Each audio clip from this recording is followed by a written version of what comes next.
The greatest gift for our wedding would be if you disappeared from our family, my daughter-in-law said with a soft smile, as if she had just suggested a change in the dinner menu. The room went quiet in a way that felt heavier than silence. My son Daniel stared down at the table, tracing the rim of his water glass with his finger, saying nothing. I remember noticing the tiny scratch on the oak table, the one my late husband had promised to sand and refinish before he passed 3 years earlier. Funny what the mind clings to when something inside you quietly breaks. I didn't argue. I didn't raise my voice. I simply folded the napkin in my lap and set it beside my plate. My name is Margaret Whitmore. I'm 68 years old, and that sentence was the moment I realized my place in my own family had already been decided without me. It was supposed to be a simple dinner. Daniel and Emily had invited me over to talk about the wedding plans. Their house sat just outside Cedar Ridge, about 15 minutes from the old colonial home where I'd lived for nearly 4 decades. The drive over had felt familiar, comforting even. I passed the same gas station where Daniel used to beg for candy bars when he was 10, the same grocery store where I once worked double shifts to make sure he had braces when he needed them. Back then, I never imagined there would come a day when I would feel like a stranger in his life. Emily had set the table carefully that night. White plates, polished silverware, tall candles that flickered softly between us. Everything looked warm and welcoming. But warmth can be a performance, and I was beginning to understand that. She had been smiling throughout dinner, asking polite questions about my garden, about whether the tomatoes had finally started growing this season. I answered the way I always did, calmly, the way my husband used to say I handled everything in life. Then she set down her fork, leaned back slightly, and delivered the sentence that changed everything. Not angrily, not dramatically, just calmly, like a business proposal. The greatest gift for our wedding would be if you disappeared from our family. I waited for Daniel to laugh awkwardly and say she was joking. He didn't. I waited for him to tell her she had gone too far. He didn't do that either. He just looked down at the table. In that moment, I understood something very clearly. The silence was not confusion. It was agreement. I stood up slowly, pushing my chair in so it wouldn't scrape across the hardwood floor. My coffee had gone cold beside my plate. Emily watched me with that same small, polite smile. Daniel still didn't look up. I picked up my purse from the back of the chair and walked to the door. No one tried to stop me. The night air outside was cool and quiet. The streetlights along Maple Drive hummed faintly as I walked to my car. I sat behind the steering wheel for a long moment, staring at the dark windows of the house where my son now lived. The boy I had once carried on my hip no longer seemed to exist inside those walls. I drove home slowly, the same familiar road stretching out ahead of me. When I pulled into my driveway, the porch light was still on, just as I had left it earlier that evening. The old house stood there exactly as it always had, silent, patient, waiting. I stepped inside and placed my purse on the hallway table beside the framed photograph of my husband Robert. He was smiling in that picture, wearing the blue flannel shirt he loved every fall. I stood there for a while, looking at him.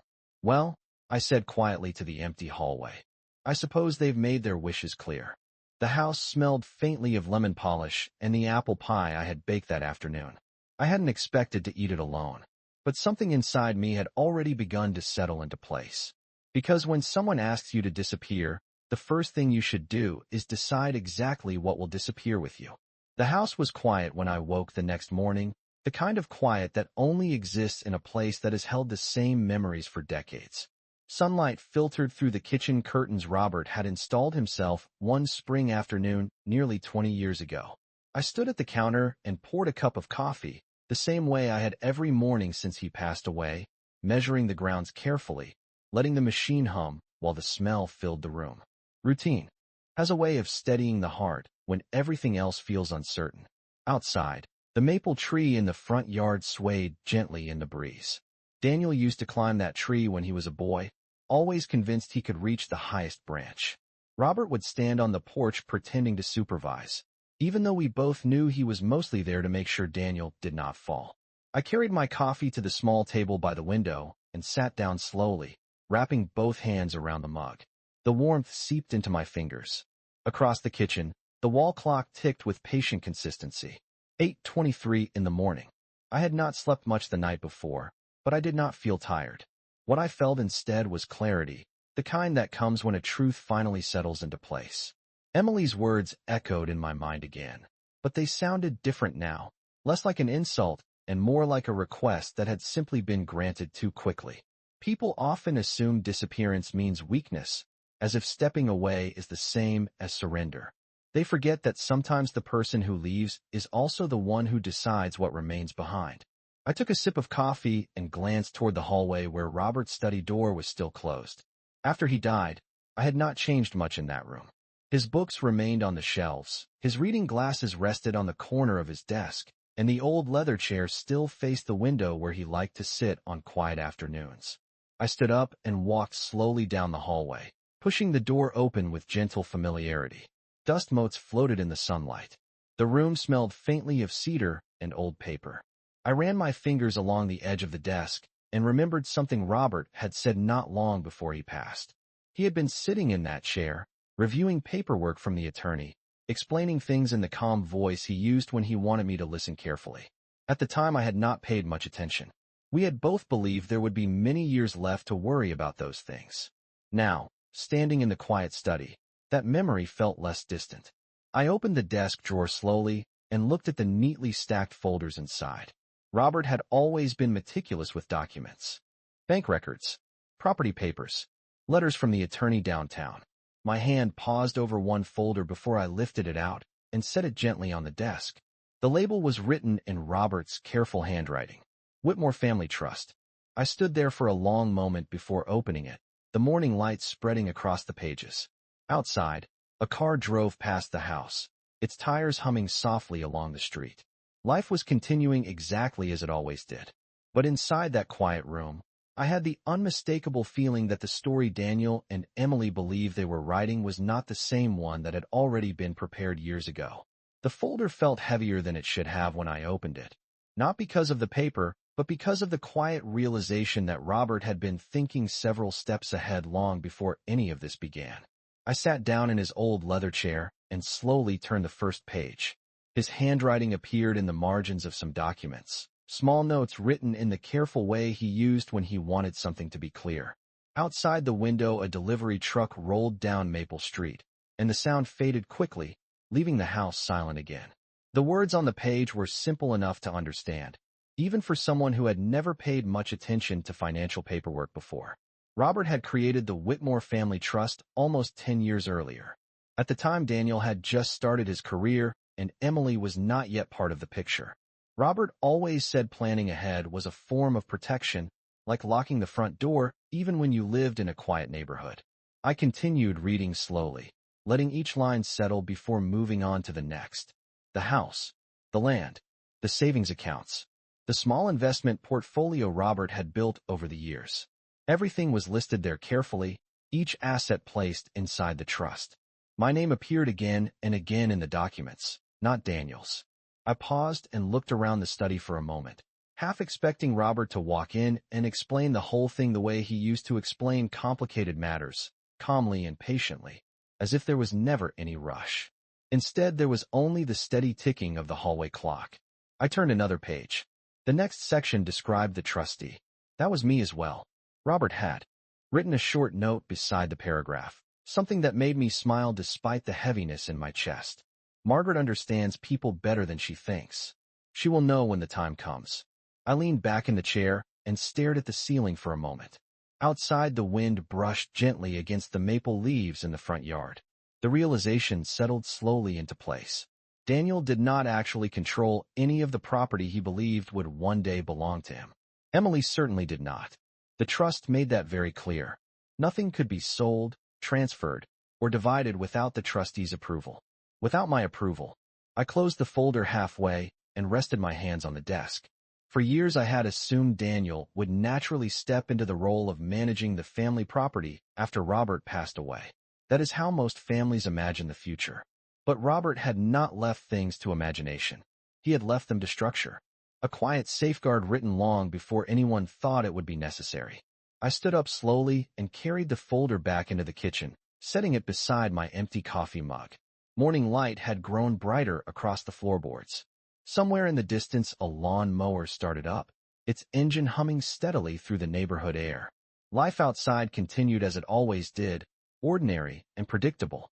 But inside my kitchen, the balance of power had shifted in a way Daniel and Emily had not yet realized. I opened the folder again and read the final page once more, just to be certain I had not misunderstood anything. The words were clear. Control remained with the trustee until the trustee chose otherwise. I closed the folder gently and placed my hand over it. Emily had asked me to disappear from the family as a wedding gift. What she did not understand was that when someone disappears, sometimes the foundation they were standing on disappears with them. The folder remained on the kitchen table long after the morning sun had moved past the windows. I did not rush through the documents again. Instead, I sat quietly, letting the meaning of everything settle in the calm way Robert would have wanted. He always believed that important decisions should never be made in anger. Outside, the neighborhood had fully woken up. A dog barked somewhere down the street, and a school bus rolled past the corner, its brakes releasing with a soft hiss. Ordinary sounds. The kind that remind you the world continues whether your life changes or not. I closed the folder carefully and placed it back inside the drawer beside the refrigerator where Robert used to keep the household paperwork. My hand rested there for a moment longer than necessary. For many years I had assumed the future would unfold naturally. Daniel would build his life, perhaps raise children, and one day he would take responsibility for the home and the land Robert and I had worked so hard to maintain. That had always been the quiet understanding between parents and children. But as I sat there that morning, another realization slowly surfaced. The Daniel I remembered and the Daniel who had remained silent at that dinner table were not quite the same person anymore. Change does not usually arrive all at once. It creeps in through small moments that seem harmless at first. I thought back over the last few years, remembering the little things I had dismissed at the time. The holidays when Emily had suggested celebrating at her parents' house instead. The times Daniel had canceled Sunday visits because they had other plans. The way conversations had grown shorter, less personal, as if something unspoken had quietly shifted in the distance between us. None of it had seemed serious enough to question then. Families change as children grow older. That is what I told myself. But sitting in that quiet kitchen with Robert's trust documents only a few feet away, I could see the pattern much more clearly. Emily had not asked me to disappear because of one dinner conversation. That sentence had been building for a long time. I stood and walked slowly to the living room, where Robert's photograph still rested on the mantel above the fireplace. In the picture, he was standing beside the old pickup truck we used for weekend projects around the property. He had always believed that people reveal their intentions not through dramatic moments, but through the quiet choices they make when they believe no one is paying attention. I studied his smile for a moment, wondering if he had already seen something I had chosen not to notice. The afternoon light stretched across the hardwood floor as the hours moved forward. I eventually returned to the kitchen and began preparing. Lunch the same way I always did, slicing an apple, warming a small bowl of soup, moving through the routine without hurry. The steadiness of those simple actions helped clear my mind. Emily had asked for a wedding gift. Disappearance. It was a strange request when you thought about it carefully. Because disappearance is not only about leaving a room or stepping away from a table. Sometimes disappearance means removing your presence from places where it has always been quietly supporting everything else. I rinsed the dishes in the sink and dried my hands with the same striped towel Robert had bought during one of our summer trips years ago. Then I glanced once more toward the drawer where the trust documents rested. Emily and Daniel believed the future of the Whitmore family had already been decided. They simply had not realized yet who was still holding the pen. The afternoon passed slowly, the way quiet days often do when a decision has already been made but the next step has not yet begun. I spent some time in the garden behind the house, trimming the edges of the flower beds Robert had built years earlier with thick cedar boards. The soil was still soft from the rain earlier that week, and the smell of fresh earth carried through the air. Gardening had always been Robert's way of thinking through complicated matters. He used to say that when you are working with your hands, the mind finds its own order. I understood what he meant that day. My thoughts moved calmly, without the sharp edges of anger. Emily's request echoed in my memory again, but it no longer carried the sting it had at the dinner table. Instead, it sounded like a problem waiting for a thoughtful solution. Around 3 in the afternoon, I went back inside and poured myself a glass of iced tea.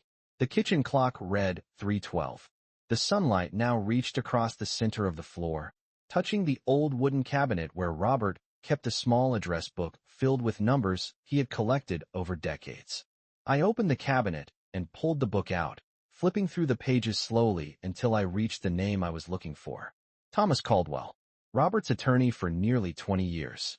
The number had not changed since the last time we spoke shortly after Robert's funeral.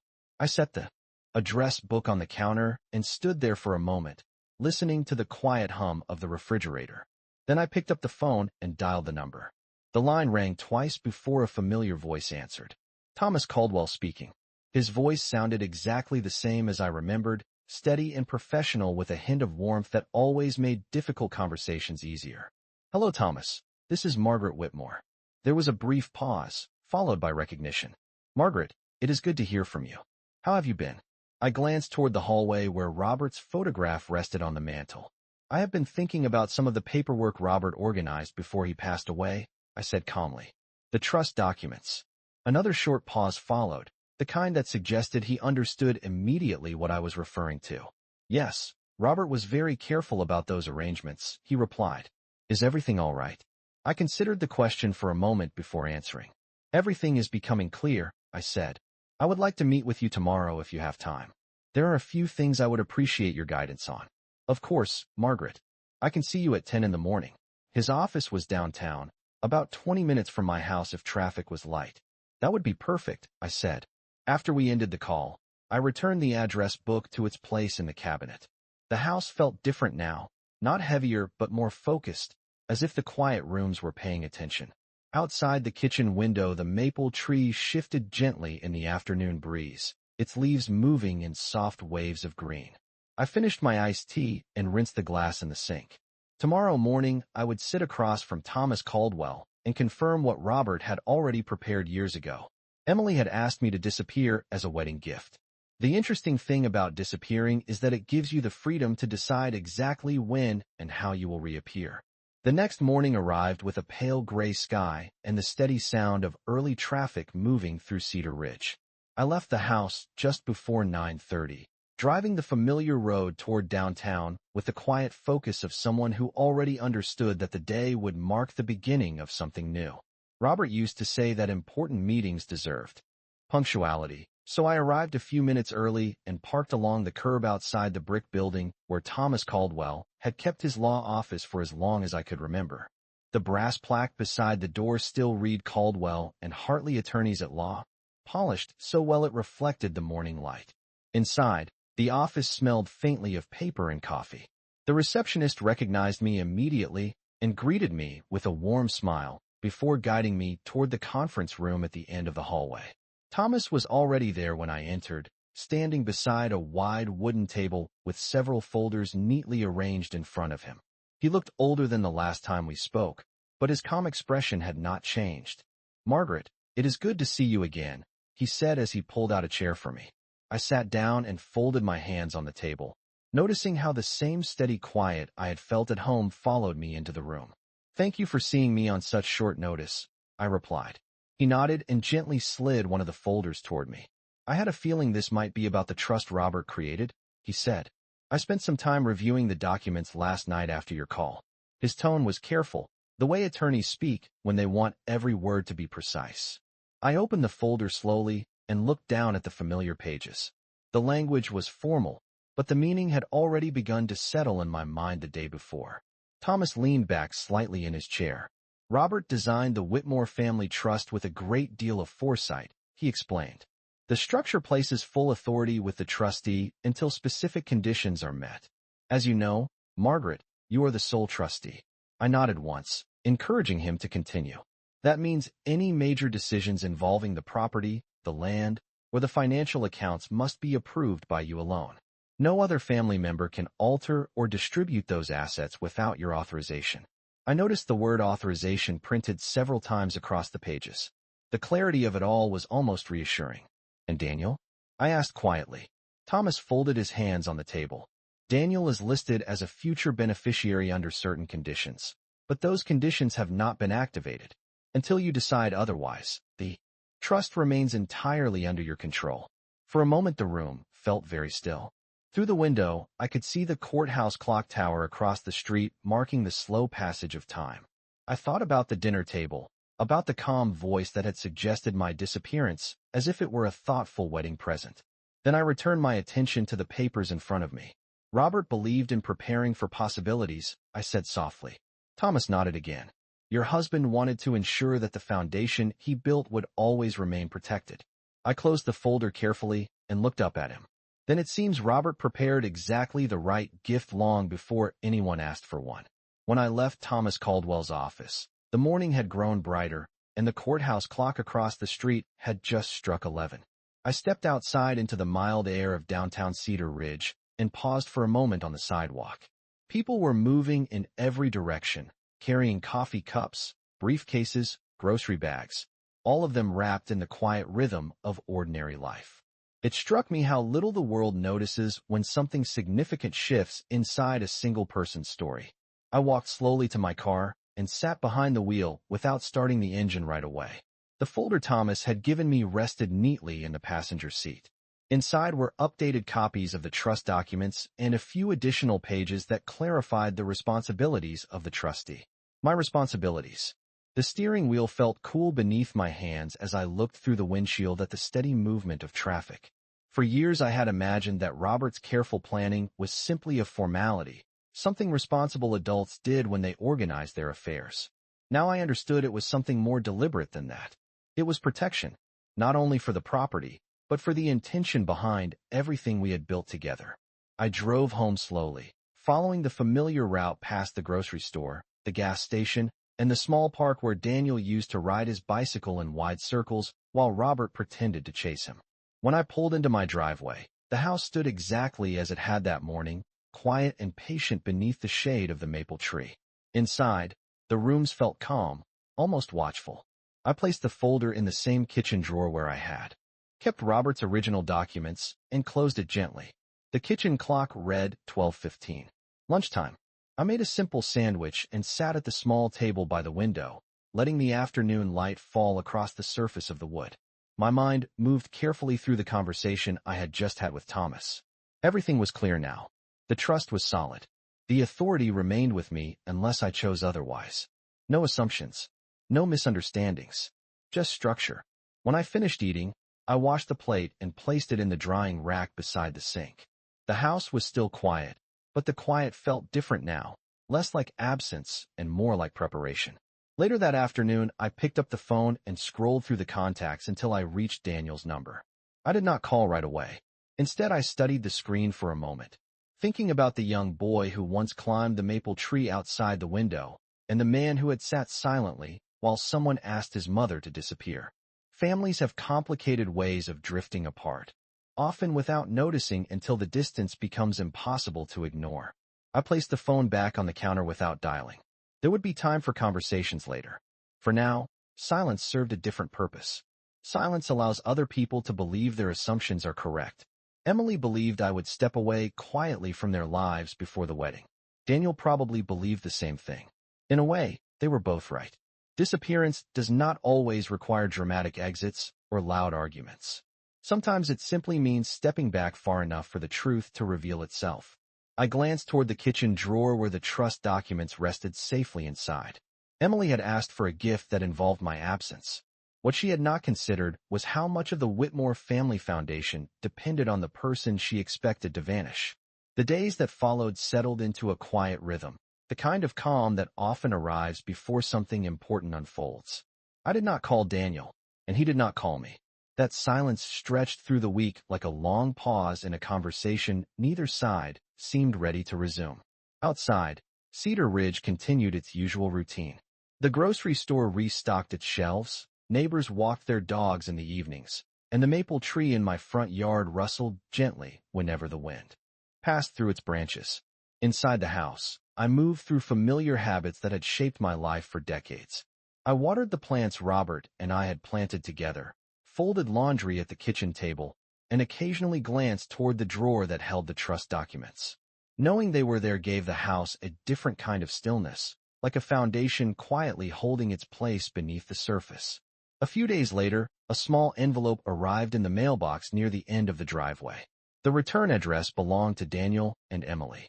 I carried it inside and placed it on the kitchen counter before opening it. The paper inside was thick and elegant, the kind often used for formal invitations. Their wedding invitation.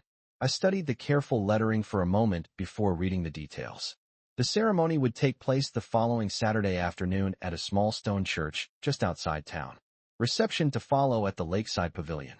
The wording was polite, almost ceremonial, as if the dinner conversation that had taken place days earlier had never happened at all. My name appeared among the invited guests, printed neatly in the same graceful script as every other family member. I set the invitation down beside the fruit bowl and stood there for a moment, considering the quiet contradiction. Emily had asked me to disappear, yet the invitation suggested my presence would still be expected in public view. Social appearances have their own rules, and weddings often follow them carefully. I picked up the card again and traced the date with my finger. Saturday, only a few days away. Later that afternoon, I drove downtown once more and stopped by Thomas Caldwell's office to drop off a few additional forms he had prepared for the trust records. The visit was brief and practical. He reviewed the paperwork quickly and nodded with quiet approval before placing the documents in a secure file cabinet behind his desk. Everything is now updated and fully documented, he said calmly. If you choose to make any future adjustments, you simply need to let me know. I thanked him and stepped back onto the sidewalk outside. The late afternoon sun hung low over the courthouse tower, casting long shadows across the street. As I drove home, the road curved past the park where Daniel used to race his bicycle against the setting sun. For a moment I remembered the way Robert used to laugh when Daniel insisted he could always pedal faster than anyone else. Some memories remain clear no matter how much time passes. When I returned home, the wedding invitation still rested on the kitchen counter where I had left it. I looked at it once more before sliding it gently into the drawer beside the trust folder. Emily had asked for a wedding gift that involved my disappearance. The interesting thing about weddings is that they often reveal more than vows and decorations. Sometimes they reveal who truly understands the foundation beneath the celebration.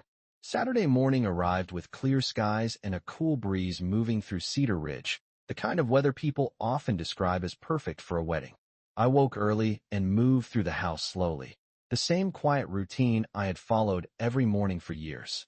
Coffee brewed in the kitchen while sunlight stretched across the wooden floor, touching the edge of the table where the wedding invitation had rested just days before. The clock on the wall read 8:30 when I finished my cup and placed it carefully in the sink. Outside, the maple tree swayed gently, its leaves casting small shadows across the front yard. For a moment, I stood by the window watching the neighborhood begin its day. A neighbor walked his dog along the sidewalk. A car rolled past at a steady pace. Everything looked ordinary, which somehow made the day feel even more significant. I dressed simply but carefully. Choosing the navy blue dress Robert had once said made me look strong and composed. Strength had always been his favorite quality in a person. Before leaving the house, I paused beside his photograph on the mantel. In the picture, he stood beside the old pickup truck, smiling as if the future had always been something he trusted. I touched the frame lightly before turning toward the door. The drive to the small stone church outside town took about 20 minutes. Traffic moved slowly along the country road as guests began arriving for the ceremony. When I reached the parking area, the lot was already filling with cars. Families gathered in small groups near the entrance, voices blending with the soft sound of wind moving through the trees. I stepped out of the car and walked toward the church doors without hurry. Inside, the sanctuary glowed with warm afternoon light filtering through tall, stained glass windows. Rows of white flowers lined the aisle, and quiet music drifted from the organ near the front. People spoke in soft voices as they took their seats. I moved toward a place near the middle of the room and sat down calmly, folding my hands in my lap. Several guests nodded politely when they recognized me. Weddings have a way of drawing everyone into the same shared moment, even when not everyone understands the full story behind it. A few minutes later, Daniel appeared near the front of the church, greeting relatives and adjusting the cuffs of his suit. He looked confident, the way people often do on important days in their lives. Emily stood nearby speaking with friends, her white dress catching the light from the windows. For a moment she glanced toward the rows of seats and noticed me sitting quietly among the guests. Her expression shifted slightly, not dramatic, but just enough to reveal surprise. I returned her gaze with the same calm composure I had carried since the night of that dinner conversation. The ceremony began shortly after, the officiant speaking about commitment, family, and the meaning of building a life together. As the words echoed through the church, I thought briefly about the trust documents resting safely in the drawer back at my house. Foundations matter more than decorations or speeches. When the vows were finished and the applause filled the room, the newly married couple turned to greet the crowd. Emily's eyes found mine again for just a moment. I offered a small polite smile before standing with the other guests and making my way slowly toward the exit. She had asked me to disappear as a gift for this wedding. What she had not yet realized was that sometimes the quietest presence in a room is also the one holding the future of everything that follows.